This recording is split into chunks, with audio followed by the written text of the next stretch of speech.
Hello and welcome to ActivTrades biggest market movers. Today I'll be looking at the British pound against the US dollar. I'll be discussing its recent trading history, and I'll also be trying to identify the key technical levels that you need to know on this currency pair. So really we've seen sterling tumble since we've had the news over the weekend that Theresa May will trigger Brexit in March, and it will take 2 years for the full process after the Article 50 has been triggered, and that's really sent sterling falling through to multi-year lows. And of course we've broken that important double bottom, and we're currently sat around the 127.33.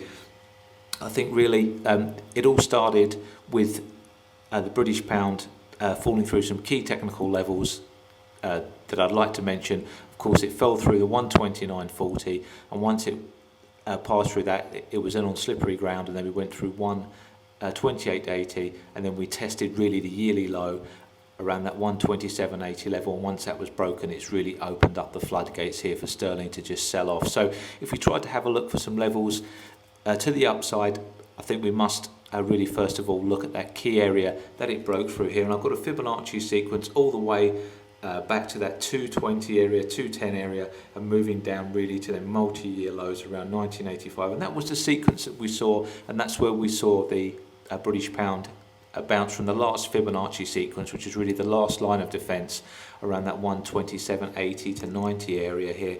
And once that's been broken, like I say, we're underneath there. So if we have a look at really the key technical levels on the rebound, we need to look for this last Fibonacci retracement around the 127.80 to 90 area, and that may be another opportunity to sell this currency if it moves up towards there. Alternatively, if that's broken, or we do have a daily close above the 127.80 to 90 area, then we do need to be cautious that this may just be a knee-jerk reaction on them Brexit fears. So that's really the key level to watch. And underneath this area now, 127.33, the only area that I can identify as a former monthly low, sat around 125.60, but that's some ways off. And obviously with this kind of breakdown, we need to watch those psychological numbers, so the 127, the 126. When them big figures start getting taken out, then you can start to look a lot lower on this currency. So it's a very interesting time for sterling traders, and of course have a look for those big breakdowns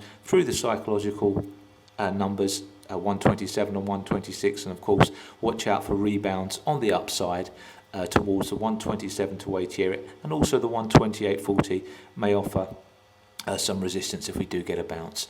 Thank you very much. This has been ActivTrades biggest market movers, and you can trade the British pound against the US dollar for spreads as low as 1 pips at ActivTrades.